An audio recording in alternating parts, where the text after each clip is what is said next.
Xa se comeza a notar a intensidade de tráfico, estamos en plena operación retorno. A DXT insiste en pedir que se extremen as precaucións nos desplazamentos curtos e, sobre todo, os que se fan por estradas convencionais, onde en Galicia se rexistran a maioría dos accidentes mortais. Prevense 400.000 desplazamentos na nosa comunidade nesta operación retorno. Tengo que volver al instituto a dar clase a los niños y hay que volver a la rutina, pero bueno, por lo menos voy con las pilas cargadas. Una buena semanita aquí, en Galicia. De domingo a domingo. Volvemos a la rutina mañana.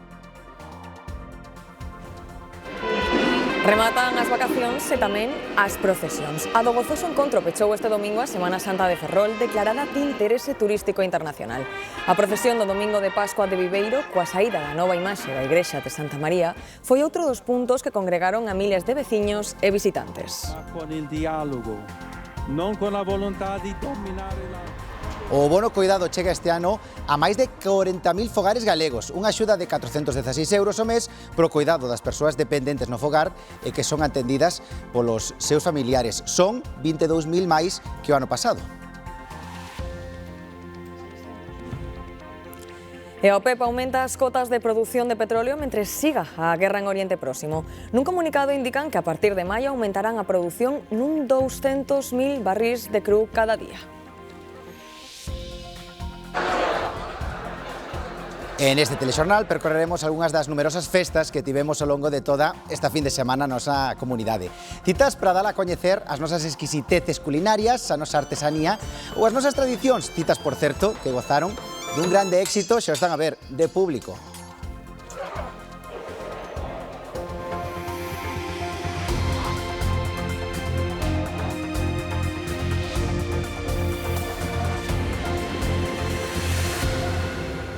Que tal? Boas noites. Comeza a Operación Retorno e a DXT prevé máis de 400.000 desplazamentos pola rede viaria galega. David. Sí, Antía, estamos pendentes do tráfico, por iso imos ver a situación en dos puntos en directo coas cámaras da Dirección Xeral de Tráfico. Comezamos na A52, unha autovía que conecta Galicia coa Meseta, e agora mesmo neste punto, no 271, estamos vendo que están movendo a cámara, pero ata aí un sintres, viamos, imolo ver agora, que hai bastantes retencións nese punto kilométrico, porque vese tamén un pequeno accidente xusto nese punto, e como dicimos, neste kilómetro de entrada cara á cidade de Vigo, nesta autovía 52, hai bastantes retencións por ese accidente. Ímonos agora cara ao sur, tamén en Vigo, a Ponte de Rande, que é un dos principais puntos de entrada e saída da cidade olívica, cun tráfico que está sendo, pois nestes momentos, aí o vemos bastante fluido, vemos tamén varios coches, pero como dicimos aquí non hai ningún tipo de problema nin de retención. Pois tamén outro dos puntos nos que se agarda unha circulación complexa é na autovía A6, outra das vías que conecta Galicia coa Meseta. Ímonos ata ali en directo, Andrea Otero, como está a situación arestora? Pois arestora moito tráfico neste último día da Semana Santa, porque, como dicides, conviven tanto desplazamentos curtos como tamén por estas dúas autovías que nos unen coa Meseta, esta a A6 e tamén a A52, o que aumenta considerablemente o tráfico neste día de Operación Retorno. Para esta xornada prevense máis de 400.000 desplazamentos e a Dirección Xeral de Tráfico ten activado un plan especial de control e vixilancia nas estradas. Ademais, inciden en ter moitísima precaución nas estradas secundarias, xa que, segundo advirten, é onde se concentra o maior número de accidentes mortais. Xornada de retorno das vacacións de Semana Santa ca circulación fluida e sen retencións na rede viaria galega. A DXT contaba con acadar durante esta segunda fase de volta da etapa festiva uns 800.000 desplazamentos, un pouco máis que o ano pasado. A mañá presentouse tranquila pros condutores. Onte fun a la Costa da Morte, a la Fisterra, e aí sí que había bastantes caravanas, bastante, bueno, xente da fora, pero non, por aquí, estes días, eu vexo todo normal. Dende o Centro de Control de Tráfico do Noroeste xa tiñan previsto que a medida que avanzasen as horas a situación podería complicarse, especialmente arredor das autovías e autoestradas que comunican as cidades principais de Galicia. Así estaba a situación a entrada da Coruña na avenida de Alfonso Molina, cun tráfico xa máis denso cara a Tardiña. Unha situación similar rexistraba Vigo no acceso da autoestrada á altura de Puxeiros, unha circulación densa tamén no enlace das autovías A52 ca A55 en Mos, pero sen chegarse a producir retencións. Non hai que esquecer tampouco que esta era a primeira campaña de tráfico de Semana Santa ca obriga do uso da baliza luminosa xeolocalizada. Sí, bueno, preparada, sí, no coche eu teño, pero de momento non fixo falta nin é mellor que non fagan. A DXT insiste en extremar a precaución nos desplazamentos curtos e sobre todo os que se fan por estradas convencionais que en Galicia registran a maioría dos accidentes mortais. E de feito, durante a xornada producíronse 4 accidentes con 7 feridos salientables, un deles grave. Respetar os límites de velocidade, evitar o alcohol e as distraccións son as recomendacións para garantir un retorno máis seguro. E preto dese punto no que ti te atopas, Andrea, na contorna do Porto de Pedrafita comezan mañá as obras nun túnel que van provocar un tráfico menos fluido nesa zona. Contanos. Sí, efectivamente, ao longo deste mes de abril vai haber diversos cortes de tráfico en 3 túneles da A6 por obras de renovación da instalación eléctrica. O primeiro deles vai ser no túnel do Cereixal, que, como ben dis, comezará ese corte de tráfico a partir de mañá luns hasta as 10 da noite, vai se prolongar ata as 9 da mañá do xoves tamén desta semana. Logo as obras continuarán no túnel de Doncos, ali o corte de tráfico será dende o 20 ata o 22 tamén de abril e, por último, neste túnel de San Pedro que teño aquí ás miñas costas, o corte vai ser dende o 27 ata o 29 tamén do mes de abril. En todos os casos, o tráfico vai se desviar pola Nacional Sexta co fin de minimizar o impacto nos condutores. Pareceme ben, cuanto máis seguridade mellor. E como pode afectar estas obras? Home, que afecta porque ao meter o tráfico todo por aquí, isto é estreito para tragar o tráfico todo da autovía. Todo o que sea mellorar que está ben. Sí. Por aquí xa pasaron moitos anos. Lógico que hai que cerrarla cando hai que facer algunha obra para melloras, non? Pero, bueno, aquí o problema vai ser a xente do pueblo que, claro, que terá máis, ao haber máis circulación, pois habrá máis, a xente está máis incómoda. Enche o depósito en Galicia é hoxe de media un 2% máis caro que hai unha semana. A maior subida notase no diésel, que está uns 20 céntimos por riba da gasolina. Laura Álvarez. De Galicia é a provincia de Ourense a que en termos xerais rexistra nos últimos días o maior incremento nos prezos, alrededor dun 2,25%, seguida de Lugo, A Coruña e, por último, Pontevedra. Agora, a volta de Semana Santa tocalle a moitos encher o depósito e aí cando probablemente notaremos ese incremento. Aquí en Ourense, por exemplo, haberá que pagar alrededor de 2 euros máis que hai unha semana para encher o depósito de gasóleo. Remata a Semana Santa e encher o depósito é algo máis caro que hai 7 días, especialmente dende mediados desta semana. A gasolina subiu de media en Galicia un 1,5%, o diésel por riba do 2%. Bastante, 20 euros de diferencia o rellenar o depósito, pero bueno, máis na furgoneta tiña unha autocaravana e tal, pero é o que hai que pagar e punto. Sí, bastante más cuesta llenar el depósito de gasoil. Toca apretarse el bolsillo. Os prezos foron descendendo de a pouco ata que comezaron a subir o pasado mércores, coincidindo co inicio da Semana Santa. Algo de diferencia hai, pero bueno, xa creo que estuvo máis cara. A xente saben que sai de vacacións e tal, e, bueno, aproveitan a ocasión. Pues más o menos igual, yo creo. Hacen lo que quieren, todos los monopolios estos. E, por exemplo, ti canto necesitas para encher o depósito? Pues debe andar sobre 110 euros o por aí. Es mucho dinero, sí, sí. O que custa encher o depósito varía en función de cada estación de servizo, do vehículo e o combustible que precisa. A día doxe, a gasolina está 20 céntimos máis barata que o gasoil, que supera o euro 80 o litro. Nos últimos días a subida non foi moito, pero de principio de ano sí que se está notando. A verdad que se pasamos dos 2 euros no diésel e non fai moito que nos acordamos dun euro 10, un euro 30, co cal a subida pois é notoria. Polo de agora toca elexir ben onde repostar e agardar que máis pronto que tarde os prezos volvan a estabilizarse a baixa. Pois hoxe para moitos foi día de facer as maletas e preparar a volta á rutina. Sí, porque remataron as vacacións de Semana Santa e iso notase nun incremento de viaxeiros nas estacións de tren e autobuses e tamén nos aeroportos. Iria Soengas. Si está a ser unha xornada con gran volume de viaxeiros, tanto nos aeroportos como este de Santiago, como nas estacións de autobuses e trens de toda a comunidade. Para moitos hoxe foi un día de facer a maleta e preparar a volta a casa, porque remataron as vacacións da Semana Santa e toca volver ao día a día logo dun merecido descanso. E mentres moitos xa están de viaxe de volta a casa, aínda hai quen ten por diante unhas horas de vacacións, porque ata en 6 comunidades autónomas, mañá, luns de Pascua, aínda é festivo. No aeroporto de Santiago hoxe está a ser un día de moito movemento con todos os que volven á casa despois duns días de vacacións na nosa comunidade. Sí, la verdad, tengo que volver al instituto a dar clase a los niños y hay que volver a la rutina, pero bueno, por lo menos voy con las pilas cargadas. Volvemos después de 2 días y medio estar aquí en Galicia, muy bonito todo, pero todo termina.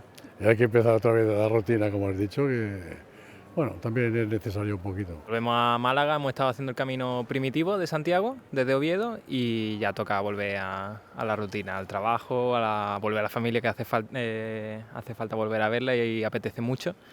Pero hemos pasado una buena semanita aquí. Vivo en Alemania, voy a volver al colegio y en las vacaciones yo caminando el camino de Santiago. Un incremento de viaxeiros que tamén se notou na estación de trens. He estado en Santiago y en Muros, así que disfrutando un poco de estos a partir del jueves ya en Muros, mucha gente. Y estos días en Santiago también bien. Volvemos a la rutina mañana y ya, después de estar 184 kilómetros caminando, finalmente llegamos a casa. Acabamos de hacer el camino de Santiago, arrancamos desde Vigo y llegamos aquí a Santiago de Compostela y estamos felices, amamos España. Sí, ha tocado volver para casa, nos vamos para Barcelona y hemos hecho el camino Santiago francés, Sarria-Santiago. Malia que moitos volven xa hoxe a casa, tamén hai quen está a aproveitar as últimas horas de vacacións, porque en 6 comunidades autónomas, mañá, luns de Pascua, aínda é festivo. Pois as vacacións rematan e a comunidade foi destino de moitos. Houbo puntos que roldaron o cheo de ocupación. De feito, na capital galega, por exemplo, estivo entre o 60 e o 80% e a xente aproveitou ben estes días de desconexión. Demetrio Morenza rematou o bo e vemos que por aí semella que para algúns aínda non. O que? Sí, algúns ainda se fan de rogar, que non é para menos. Agora mesmo, aquí en Santiago de Compostela, os termómetros marcan 19-20 graus, así que terrazas como esta están ataigadas de xente. Unha imaxe que se repite por diferentes puntos de toda a nosa comunidade, porque precisamente este bo tempo foi un reclamo para eses turistas que encheron, ou casi encheron, moitos establecementos ao longo de todos estes días de Semana Santa. Os destinos máis demandados, como non, a costa, tamén a Ribeira Sacra, as zonas de augas termais, e como está claro, xa é tradición, a Semana Santa. Sin dúbida, Ferrol, Viveiro, Fisterra son algún deses destinos marcados por espírito e sentido religioso ou tamén por coñecer un pouco como é a tradición da Semana Santa, que hoxe conseguía encher prazas como as de Ferrol, as de Viveiro, como decíamos, para asistir ás diferentes procesións. En Ferrol, onde a Semana Santa é festa de interese turístico internacional, o Domingo de Resurrección une 3 grandes confrarías e hermandadas, a da Merced, a das Angustias e a da Soidade.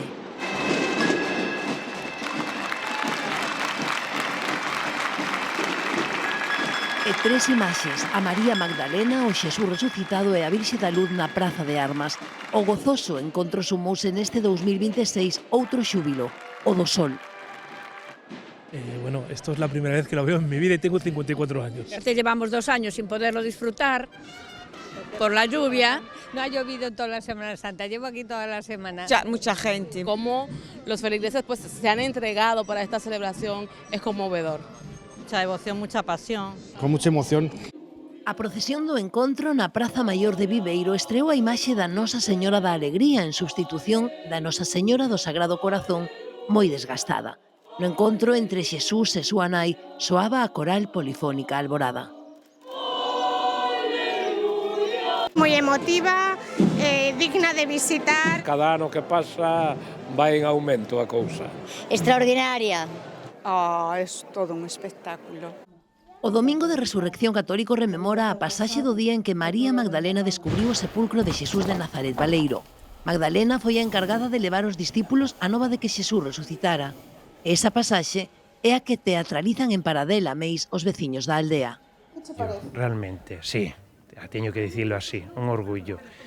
Eu teño feito de anxiño e de pobo e sempre estaba a piniña aí de a ver se podo facer de Jesucristo. Isto é moi emocionante porque ao final aquí recreamos todo, ao mellor en outros sitios non só fan procesións, aquí os latigazos, a crucifixión, o sea, todo, reclámolo todo, isto é unha emoción tremenda.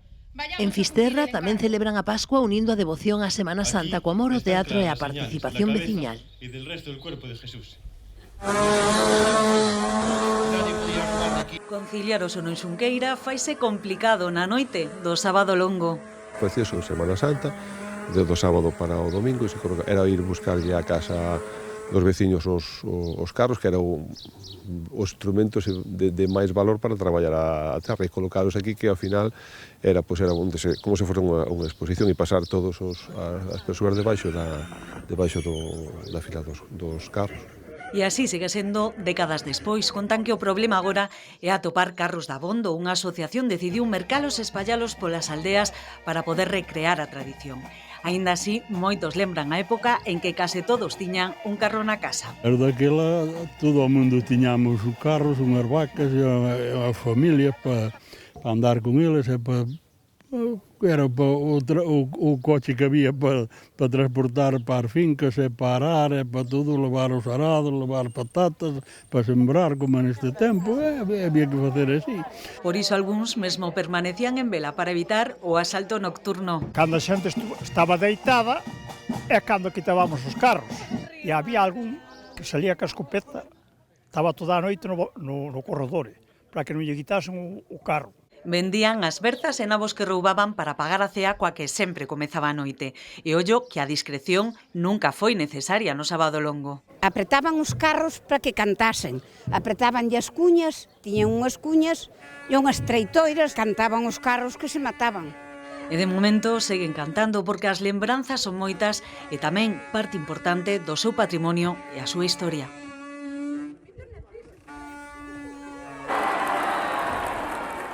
A celebración do Domingo de Resurrección ofrece unha imaxe ben singular na localidade extremeña de Villanueva de la Serena.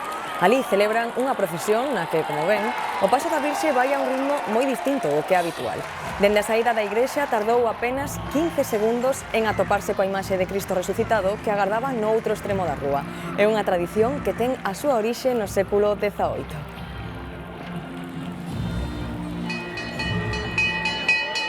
Outra celebración singular deste Domingo de Resurrección é o multitudinario desfile de figuras bíblicas da localidade de Puente Genil, en Córdoba, que se remonta ao século XVII. Nel participan alrededor de 450 figuras que representan escenas do Antigo e do Novo Testamento. Perseguita con la forza, ma con il dialogo, non con la volontà di dominare l'altro. E a outra imaxe do día chega dende o Vaticano. Foi a primeira bendición Urbi et Orbi do Papa León XIV. No seu discurso de Pascua dixo que a paz non debe chegar coa forza, senón co diálogo. E pediulles ás autoridades que usen todos os recursos a súa disposición para rematar coa violencia. Con este motivo, para rezar pola paz, León XIV convocou un momento de oración en San Pedro o próximo sábado. Unha paz que se está facendo esperar en Oriente Próximo. Aínda así, Trump afirma que hai moitas posibilidades de que mañá luns se chegue a un acordo. Aseguroullo a cadena Fox News pouco despois de publicar na súa rede social unha mensaxe dirixida a Irán en ton ameazante. Ou abren o Estreito de Hormuz ou vivirán un inferno, indica. Polo de agora, Irán non se pronunciou ao respecto, pero si o fixo sobre a operación para rescatar o piloto do caza estadounidense derribado pasado venres. Dende o país persa insisten en que a operación foi un fracaso, mentres os Estados Unidos teiman en que rescataron o coronel, aínda que puntualizan agora que está gravemente ferido. Israel, pola súa banda, segue a súa ofensiva no sur do Líbano. Hoxe, 11 persoas morreron nos ataques, entre elas unha nena de 4 anos. En este contexto, a OPEP decidiu aumentar as cotas de produción de petróleo mentres siga a guerra en Oriente Próximo, unha decisión moi significativa, xa que a organización está liderada por Arabia Saudita e Rusia e composta por varios dos países do Golfo Pérsico que están sufrindo os ataques de Irán. Nun comunicado indican que a partir de maio aumentarán a produción nuns 200.000 barrís de cru cada día. Hai semanas que estaba prevista a viaxe de Xoan Carlos I a España, pero precisamente a delicada situación da Guerra do Oriente Medio fixo que cancelara a súa viaxe. Con todo, un mes despois xa está de volta. Chegou dende Abu Dhabi nun avión privado na súa primeira visita dende novembro do ano pasado para presidir a corrida de touros do Domingo de Resurrección na Maestranza. Nesta cita coincidiu coa súa filla, a infanta Elena, nunha xornada marcada polo regreso do toreiro Morante de la Puebla. O caso Coldo chega a xuízo, comeza contra o exministro socialista José Luis Ábalos, o seu asesor Coldo e o empresario Víctor de Aldama polas preguntas comisións ilegais en contratos das máscaras durante a pandemia. Serán 13 sesións. Ábalos enfróntase a 24 anos de cárcere a petición da Fiscalía Anticorrupción. Este xuízo coincidirá co do caso Kitchen, que acollerá a Audiencia Nacional dende mañá, en o que está acusado o exministro de Interior, Jorge Fernández Díaz, e parte da cúpula policial do primeiro goberno de Mariano Rajoy. Xúlgano pola presunta operación de espionaxe ao que fora tesoureiro do PP, Luís Bárcenas. E Galicia segue sumando axudas directas aos fogares que máis o precisan. E o bono coidado é un exemplo. Este ano chega a máis de 40.000 usuarios. Son 20.000 máis que hai un ano. Unha axuda de 416 euros o mes pro cuidado de persoas dependentes no fogar e que son atendidas polos seus familiares. Ademais deste bono, a Xunta tamén incrementou as axudas para as persoas maiores que precisan asistencia no seu fogar. O Goberno galego achegará ata o 2028 500 millóns de euros, uns 150 millóns máis dos inicialmente previstos. Tralo acordo asinado entre a Xunta e a FEGAM na mellora do servizo de axuda no fogar, o Goberno galego achegará ata o ano 2028 un total de 500 millóns de euros. Así, en todos os municipios que decidan adherirse, irase elevando progresivamente o prezo desde os 16 euros por hora ata os 18. Cando necesitas os cuidados, esa atención, os maiores elixen pois continuar vivindo nas súas propias casas e por eso nestos momentos, a día de hoxe, hai preto de 18.000 persoas maiores atendidas a través deste servicio de axuda no fogar. O Porto do Son foi o primeiro municipio xunto de Ponteareas en solicitar formalmente o aumento da achega da Xunta que terá efectos retroactivos desde o 1 de xaneiro. A Xunta inxectará no Porto do Son máis de 600.000 euros ata o ano 2028 no servizo de axuda no fogar, recibindo en total algo máis de 2 millóns de euros. Nos aquí en Porto do Son temos 120 usuarios de SAF. En básica andamos polas 3.000 horas e o resto do SAF 40.000 horas que estamos prestando aos veciños de Porto do Son. Nos consignamos no presupuesto casi 1 millón de euros e isto para nós vai ser unha axuda moi, pero moi importante. A Xunta puxo tamén en marcha o bono coidado, que xa perciben preto de 40.000 persoas maiores dependentes que están a ser coidadas nas súas casas por familiares. Vamos a continuar reclamándolle ao Goberno de España que cumpra coa lei de dependencia que establece ese financiamento a partes iguais, 50% Estado, 50% Comunidade Autónoma, e nestes momentos tan só aporta un 32%. A conselleira de Política Social lembra que esa débeda do Goberno Central con Galicia ascende a 3.000 millóns de euros. Unha muller embarazada e a súa filla tiveron que ser trasladadas ao hospital esta tarde por inhalación de fume. Ardeu unha tixola nunha vivenda de Monforte, en principio non revisten gravidade. En Cervo apareceu un corpo aboiando no baixo dun edificio. Os sanitarios só puderon certificar o seu falecemento. A Garda Civil trata de identificar a persoa atopada sen vida no baixo deste edificio situado na entrada de San Cibrao na Mariña Luguesa. Segundo o 112, foron axentes dese corpos que avisaron do achado contra as 9:30 da noite do sábado. A construción leva máis dunha década abandonada. Os veciños din que ás veces vían xente no interior. Desde a crisis non volveron a tocalo. E aí debaixo eu sei que dormía unha parexa aí. Era un home máis unha muller.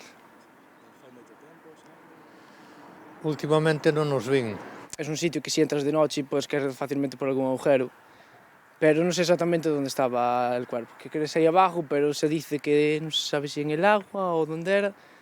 Y es complicado, la verdad, al final es un sitio complicado. Porque si hay demasiado terreno, un edificio muy grande, fácil de entrar, es fácil que siempre haya un accidente. O corpo estaba boiando nun espazo cheo de auga. Acudiu persoal de Protección Civil dos bombeiros de Viveiro e sanitarios do 061 que só puideron certificar que a persoa estaba falecida.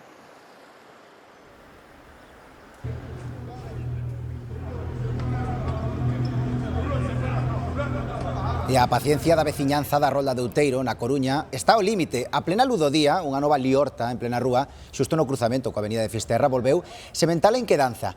O incidente aconteceu alrededor das 9:30 da mañá, nun punto especialmente conflitivo.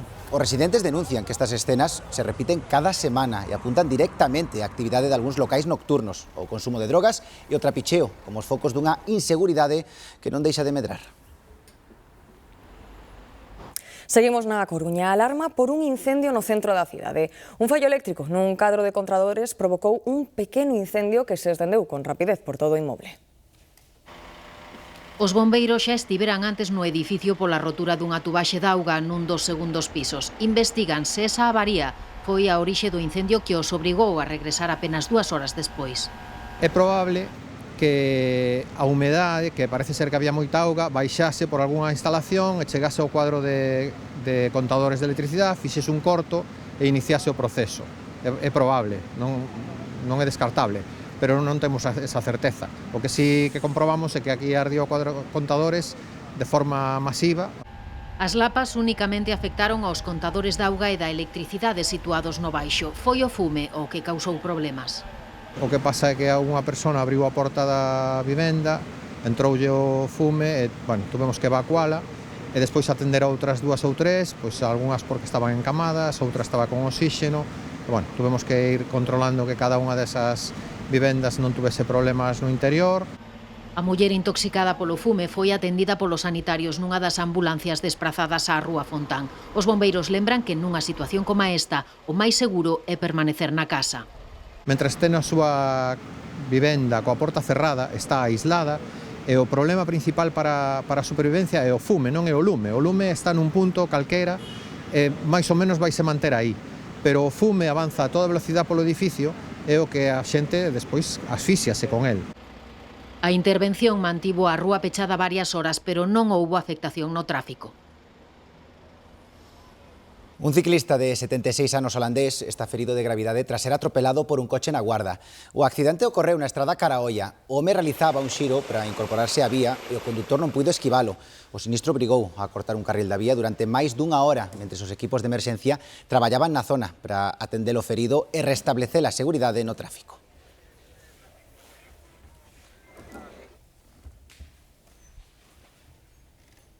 Os Mossos de Escuadra detiveron un home acusado de matar a outro cunha arma branca en Barcelona. O crime ocorreu en plena rúa, no distrito de San Andreu. Unha das hipóteses que se investigan é se a vítima era un ladrón que intentou atracar o arrestado.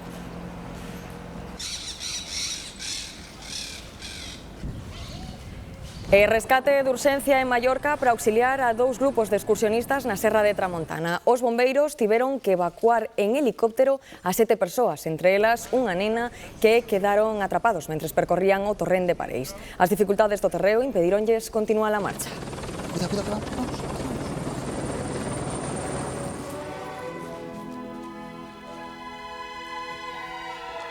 Son algunhas das imaxes espectaculares captadas dende o espazo da Terra. Estas fotografías tomounas o comandante da misión Artemis II, Reid Weissman.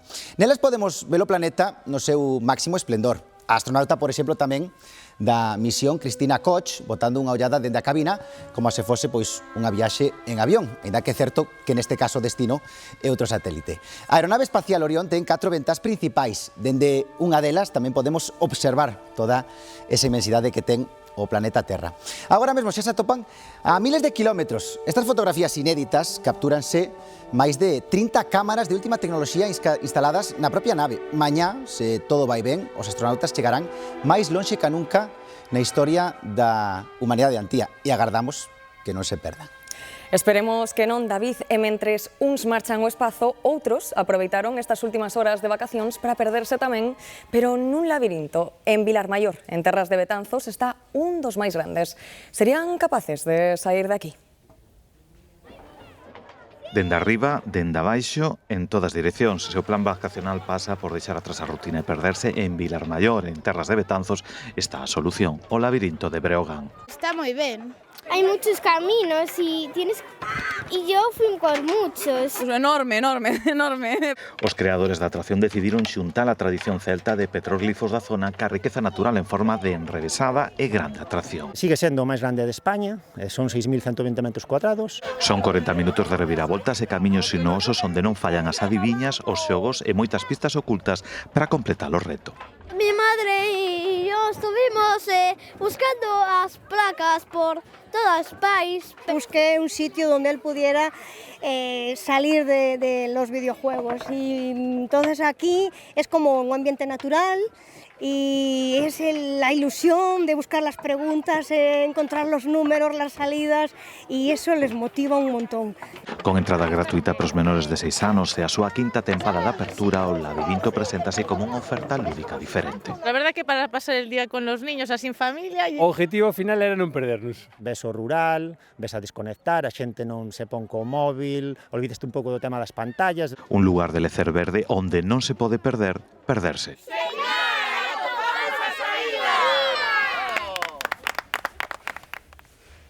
Nesta fin de semana tivemos moitas festas por toda a xeografía galega. Queixo, viño, ostras, Pascua tamén en Padrón, ata as palilleiras de Camariñas. Botamos unha ollada a todas elas. Monforte citouse co seu pasado medieval. Te disfrazas una vez al año y lo pasas estupendamente visitando postos, bueno, como se vivía antiguamente. A vila recuncou os tempos de Pedro Álvarez Osorio, primeiro conde de Lemos, nunha feira ruidosa e alegre que celebra o patrimonio histórico e arquitectónico de Monforte. En Vilalba, o que celebraron foi o sabor inconfundible, suave e afumado dun dos nosos queixos con denominación de orixe protexida, o San Simón da Costa. Temos a tetilla de sempre, o afumado, en formato bufón, semicurado e curado. E agora tamén temos o pimentón. A feira xuntou unha dúcia de queixerías de diferentes puntos de España integradas dentro da Ruta Europea do Queixo que fixo parada por primeira vez en Vilalba. Cita gastronómica cun sabor ben diferente en Arcade. Nós traballamos única e exclusivamente o natural. Abrir, cortar, limón e a disfrutar. É unha delicatessen, porque son exquisitas. Servíronse máis de 100.000 ostras a 12 euros a dúcia e moi ben acompañadas. Un albariño de Soutomayor moi rico. De viño saben moito en Quiroga. Que edición é o Cuco? Van xa 44 edicións da Feira do Viño, cita enoturística imprescindible na primavera da Ribeira Sacra. Tienes la posibilidad de, en un mismo espacio, poder probar muchas bodegas, que no siempre se puede, y la verdad que viva Quiroga. A celebración das festas da Pascua de Padrón remóntase a comezos do século XVII. A gran cita do día foi a Feira Cabalar, que reuniu centos de exemplares en concursos e exhibicións. É unha feira de acollemento, de benvida e de disfrutar en familia. Marchamos co repenique das palilleiras de Camariñas, orgullosas artesás do fío na mostra do encaixe. Fíxense nestas imaxes que nos chegan do Acuario de Nova Inglaterra, nos Estados Unidos. A verdade é que son perfectas para rematar o día antes de volver á rutina. Esta foca que están vendo chámase Riggy e eses patiños de goma son o seu xoguete favorito. Aínda que ben, forman parte do seu adestramento cognitivo axudándolle a distinguir entre distintos obxectos.